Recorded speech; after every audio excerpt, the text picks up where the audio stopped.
Hey there, internet friends. Trevor Starkey here with another episode of Movie Mondays. This week I'm reviewing Baby Driver, which is one of, if not the favorite movie of the year right now.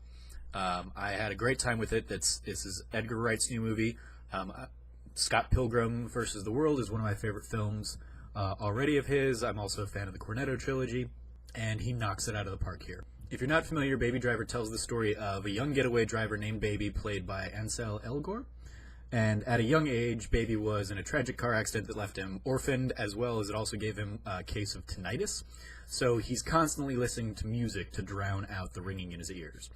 And he's described in the movie as kind of a devil behind the wheel. He fell into an ever-rotating crew of criminals led by Mastermind Doc, who's played by Kevin Spacey, when he inadvertently boosted Kevin Spacey's car with some illicit substances in the trunk. So when the movie begins, Baby has nearly repaid his debt to Doc by working with him heist after heist, and he's hoping that he'll finally be able to break free of the shackles of the criminal life and really kind of get to go off on his own. But in typical fashion, Doc kind of sees him as far too valuable to let go, so he's going to keep enlisting and kind of keep Baby under his thumb, especially when it becomes clear that he can use Baby's deaf foster father, Joseph, against him, or Baby's blossoming romance with a new diner waitress named Deborah. Baby and Deborah kind of have this dream of escaping just by driving west on the I-20 and never looking back, but getting away from the criminal life isn't going to be that simple.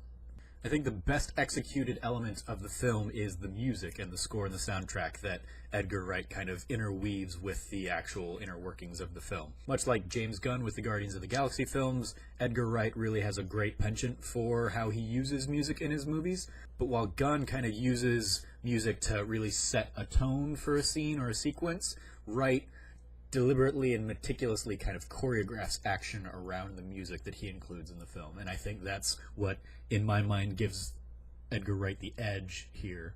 I won't go into it here in the video version, but in the written version, which you can find at the link in the description below, I kind of touch on 3 specific, distinct musical sequences in the first 15 minutes of the movie and kind of break down how I think Edgar Wright very effectively uses those songs and those scenes to kind of establish the tone as well as the action and the pace of the movie across the board, and the characters most importantly. And speaking of those performances, Elgort absolutely shines as Baby. He's kind of juggling the stoic loner persona when he's around the criminals because he doesn't want to kind of really fall into that world. He wants to keep it at arm's length. He's juggling that with his charm and earnestness when he's around his foster father, Joseph, or when he's around and flirting with Deborah. And then he's also ruthlessly efficient when he's behind the wheel or in some other sequences in the film when he's kind of has to get his hands a little bit dirtier. Kevin Spacey is reliably excellent as the Mastermind Doc, kind of delivering that sense of danger hidden within an otherwise mild-mannered visage that he's pretty much perfected over the course of his career, with Baby being a somewhat more quiet character given his hearing and his kind of obsession with music. Lily James as Deborah really kind of has to carry the bulk of the dialogue between their relationship. Baby even points out when they first go to a laundromat that he's spoken more to her in that evening than he had to anybody else the entire year. And the two characters have a great chemistry together. Elsewhere in the film, you've got Jamie Foxx and John Hamm as kind of ruthless criminal thugs, Bats and Buddy, respectively, and they're both excellent in their supporting roles, playing very different kind of interpretations of unhinged criminals. You have Jamie Foxx playing a very hyper-violent lunatic who doesn't care about dropping a body or 10 as collateral damage in his crimes. And then you have Hamm, who really relishes the thrill of the criminal lifestyle, but he can easily turn on a dime and transition into pure brutality. As his girlfriend, wife, partner in the film, Darling, says, when he sees red, all you'll see is black. And Hamm kind of embodies that excellently, especially as he kind of makes some darker turns later in the film.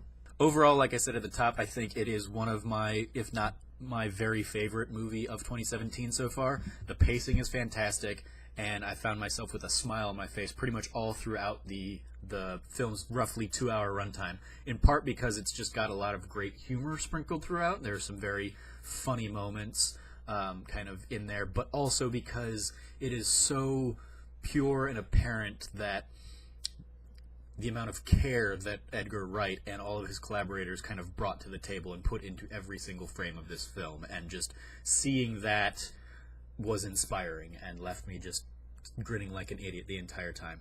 The only little gripe I think I had with the film was that I felt like there was maybe a character turn that happens, I think, in the third act of the film that didn't really feel like it was properly set up. I buy it, but I felt like there could have been a couple more dots connecting from A to Z, where the character starts to where the character ends. It just doesn't feel like there was as smooth a transition there. But that's very nitpicky and small, and an incredibly minor gripe when compared to all the places that I think this film excels. And I absolutely bought the soundtrack to this film when I left the theater, so I had it for my drive home. So those are my thoughts on Baby Driver. Let me know what you think about the movie in the comments below. As always, I've been your host, Trevor Starkey. You can follow me at SnarkyStarkey on Twitter. And until next time, from here at the Trove, treasure your friends.